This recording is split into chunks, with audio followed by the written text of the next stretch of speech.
வணக்கம். செம எனர்ஜியா இருக்கு இந்த சாங்குக்கு. பிரஸ்துகிட்டே இருந்து இருந்த வரவேற்பு, பிரஸ்துகிட்டே ஒரு வரவேற்பு வந்துருச்சுன்னா தியேட்டர்ல என்னவா இருக்குங்கிறத நினைச்சு ஒரு டிஸ்ட்ரிபியூட்டரா அவ்வளவு பெரிய சந்தோஷம். ஒவ்வொரு படத்தையும் என்னன்னா பார்க்கும் பொழுது ஒரு தராசு வச்சுட்டே பார்ப்பாங்க, அது ஒரு வேலையாவே பார்ப்பாங்க. எனக்கு நான் நினைச்சது உண்டு, எனக்காச்சும் பிரஸ்ஸ சந்தோஷப்படுத்துற மாதிரி, அது என்டர்டைன்மெண்ட் தானே, அவங்களுக்கும் அது ஒரு என்டர்டைன்மெண்டா மாறாதா அப்படின்னு எல்லாம் சில பிரஸ் மீட் நடத்திருக்கேன். ஃபர்ஸ்ட் டைம் ஒரு பிரஸ் மீட் ஒரு ட்ரெய்லரையும் சாங்கையும் என்டர்டைன்மெண்டா பார்த்தாங்க அப்படிங்கிறது மிகப்பெரிய ஆச்சரியமா இருந்துச்சு. அதுல ஹைலைட்டான விஷயம், ஒரு சாங்குக்கு ஒன்ஸ் மோர் கேட்டாங்க. அதுல எனக்கு அதெல்லாம் விட ரொம்ப ஹைலைட்டா இருந்தது, ஒரு சகோதரி கடைசியா ஒன்ஸ் மோர் அப்படின்னாங்க பாருங்க, அதுதான் பயங்கர ஹைலைட்டா இருந்துச்சு. இதை விட ஒரு படத்தோட வெற்றியை வேற எதுவுமே, ஏன்னா ஒரு பிரஸ் இன்னைக்கு பல லட்சம் பேருக்கு சமம். ஒரு பிரஸ்ல இருந்து இங்க 200 பிரஸ் இருக்காங்கன்னா ஒவ்வொருத்தரும் இங்க உட்கார்ந்து இருக்க ஒவ்வொருத்தரும் பல லட்சம் பேருக்கு சமம். எனக்கு தெரிஞ்சு இந்த பல லட்சம் பேரோட வாழ்த்துக்களோட அவங்களையும் என்டர்டெயின் பண்ண ஒரு மிகப்பெரிய பிளஸ்ஸிங்கோட சார் மிகப்பெரிய வெற்றி காத்துக்கிட்டு இருக்கு அப்படின்னு நினைக்கிறேன். நான் இந்த சாங் பார்த்துட்டு இருக்கும்போது, கட்டிப்புடி சாங் பார்த்துட்டு இருக்கும்போது விஜய் சார் அரசியல்லாம் வச்சிருக்காரு, அரசியல்லாம் வந்துட்டாரு. நான் கோரிக்கை கொடுக்கணும்னு நினைச்சேன் மும்தாஜ் மேம்க்கு. தமிழ்நாடுல இந்தியாவோட எந்த இடத்துல நீங்க இருந்தீங்கன்னாலும் குஷியோட ரீரிலீஸ்ல ஃபர்ஸ்ட் டே ஃபர்ஸ்ட் ஷோ தியேட்டர்ல பாருங்க. உங்க லைஃப்ல அப்படி ஒரு சந்தோஷத்தை அடைய மாட்டீங்க.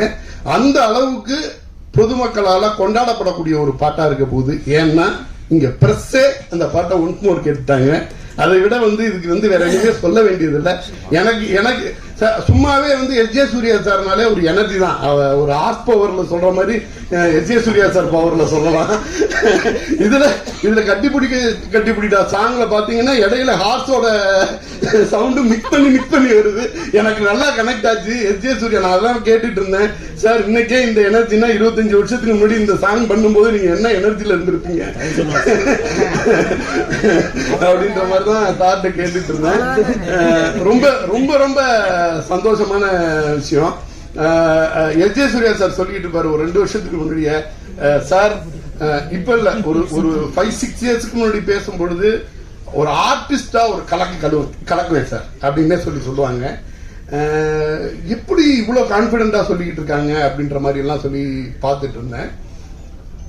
இன்னைக்கு இந்தியா பூரா கொண்டாடப்படக்கூடிய ஒரு நடிகர் எஸ்.ஜே. சூர்யா அப்படின்ற ஒரு பேர் போடும்போது தமிழ்நாட்டில் உள்ள ஒவ்வொரு சின்ன ஊர் குக்கிராமங்கள்ல வரைக்கும் கைத்தட்டல் கேட்குது. இந்தியா முழுதும் கொண்டாடப்பட்டுக்கிட்டு இருக்க ஒரு நடிகர். யாரா இருந்தாலும் என்னன்னா அது கம்ஃபர்ட் ஜோன்ல ஜாலியா ஒரு நடிகரா உட்கார்ந்துட்டு இருப்பாங்க. ஆனா அவர் என்ன சொன்னாருன்னா, ஒரு 2 இயர்ஸ்க்கு முன்னாடி அவரை மீட் பண்றதுக்கான வாய்ப்பு இருந்துச்சு. சார் செம்ம பீக்ல நடிச்சுக்கிட்டு இருக்கேன், டைரக்டரா ஒரு அடிப்பேன் சார் அப்படின்னு அவரோட ஸ்டைல்ல. அதுக்கான முன்னோட்டம்னு நினைக்கிறேன். எஸ்.ஜே. சூர்யா சார் ஆர்டிஸ்ட்ல இருந்து திருப்பி ஒரு டைரக்டரா நம்ம திருப்பி பாக்குறதுக்கான முன்னோட்டம்னு நினைக்கிறேன் இந்த குஷியோட ரீரிலீஸ். ஏஎம் ரத்னம் சார் சொல்லவே வேண்டியதில்லை, நான் மதிக்கும் மிகப்பெரிய தயாரிப்பாளர். ஒரு இசையில இளையராஜா சார் சொல்லணும்னா தயாரிப்பாளர்ல நான் ஏஎம் ரத்னம் சாரை சொல்லுவேன். அவரை விட ஒரு பேஷனா, அவரை விட ஒரு டெடிகேஷனா, அவரை விட ஒரு கான்பிடண்டா ஒரு ப்ராஜெக்டை எடுத்துக்கொண்டு போய் எப்படி அத்தனை வருஷத்துக்கு முன்னாடி ஒரு இந்தியன் பண்ணியிருப்பாரு அப்படின்னா இப்ப நினைச்சாலும் அவர் ஏதோ 1-2 ஹிட் கொடுக்கல, கொடுத்தது எல்லாமே ஹிட். இந்தியன் ரன், தூளு, கில்லி, குஷி, அவரோட ஹிட் லிஸ்ட் எடுத்துட்டு போனீங்கன்னா இது இங்க மட்டும் இல்ல, தமிழ், தெலுங்கு. பேசிக்கா சார் ஒண்ணு சொல்லிட்டே இருப்பாரு, ஒரு ப்ரொடியூசருங்கிறது வெறும் ப்ராஜெக்ட் அசம்பிளரா இருக்கக்கூடாது, மேக்கரா இருக்கணும் அப்படிம்பாரு. ரியல் மேக்கர் எத்தனையோ தமிழ் படங்களை கொண்டு போய் ஆந்திராவில இருந்து உள்ள படங்களை இங்க தமிழ்லையும் எடுத்துட்டு தமிழ் படங்களை விட தெலுங்குல அவர் எழுதின சாங் தமிழ்ல ஹிட் ஆனதை விட அதிகமான ஹிட் பேசப்பட்டுக்கிட்டு இருக்குது. ஹிந்தி வரைக்கும் போய் பெரிய அளவுல கொடி நாட்டிட்டு வந்த ஒரு தயாரிப்பாளர். அந்த தயாரிப்பாளரோட ஒவ்வொரு, இப்ப நான் கில்லி ரிலீஸ் பண்ணோம், கில்லி வந்து ஆல் இந்தியா லெவல்ல ஒரு ரெக்கார்ட் செட் பண்ணுச்சு. ரீ ரிலீஸ்ல வந்து அந்த படத்தை வந்து டச் பண்ண முடியுமா அப்படின்னு அண்ணாந்து பார்க்குற அளவுக்கு ஒரு மிகப்பெரிய கலெக்ஷனை கொடுத்துச்சு. நம்ம ரிலீஸ் பண்ண ஒவ்வொரு தியேட்டருமே வந்து திருவிழா மாதிரி கொண்டாடப்பட்டுச்சு. எனக்கு தெரியும் அந்த அந்த அந்த ரிலீஸுக்கு ரத்னம் சார், அந்த நான் கில்லியோட ஃபர்ஸ்ட் ரிலீஸ்ல நான் இருந்திருக்கேன். அந்த அந்த கில்லி படத்தோட ரிலீஸ்க்கு ரத்னம் சாரோட எஃபர்ட் என்ன, எந்த அளவு கான்பிடென்ட்டோட அவ்வளோ பெரிய பட்ஜெட்ல அன்னைக்கு அந்த படத்தை பண்ணாங்க அப்படிங்கிறது வந்து எனக்கு தெரியும். அந்த படத்தோட வெற்றி அன்னைக்கு அவருக்கு கிடைச்சதை விட, சாருக்கு கிடைச்சதை விட, இன்னைக்கு ஒரு வருஷத்துக்கு முன்னாடி அவங்களுக்கு வந்து திருப்பி அது வந்து பண்ணுதுன்னா, என்னைக்கும் நம்ம பண்ண உழைப்பு, நம்மளோட டெடிகேஷன் ஒழுங்கா இருந்துச்சுன்னா நமக்கான சன்மானமோ வெற்றியோ அது வந்து கிடைச்சே தீரும் அப்படிங்கிற மாதிரி.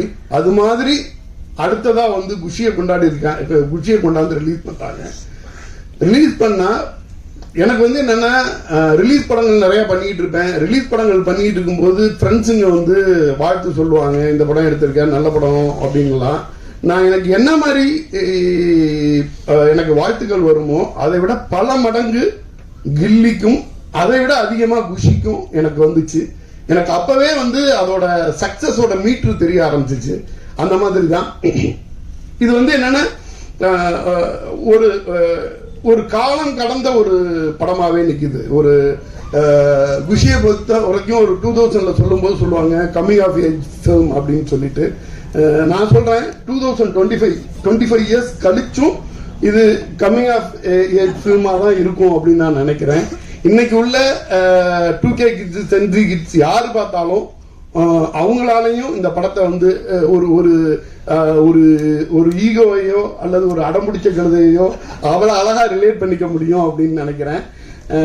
கண்டிப்பா கண்டிப்பா எங்களுக்கு என்ன ஆசைன்னா, நிறைய இடத்துல வந்து மகளிருக்கான பிரத்யேக ஷோ போடணுன்ற மாதிரி ஆசைப்படுறோம். FDFSல வந்து மகளிர் ஷோ போடணுங்கிறதே வந்து எங்களோட பிளான். அது என்ன மாதிரி ரெக்யர்மெண்ட் வருதுன்னு சொல்லிட்டு தமிழ்நாடு பூரா, ஏன்னா இது ஒரு செலிப்ரேஷனா, ஒரு என்டர்டைன்மெண்டா, கொண்டாட்டம். அதாவது என்னன்னா, திருவிழாக்களே கொண்டாட்டம் தானே. நம்மெல்லாம் வந்து என்னன்னா, நம்மளோட மூதாதையர்கள் நம்ம எல்லாம் வந்து திருவிழாவிலே வாழ்ந்தோம். கூடி கொண்டாட்டமா சந்தோஷமா இருந்த நம்ம தானே.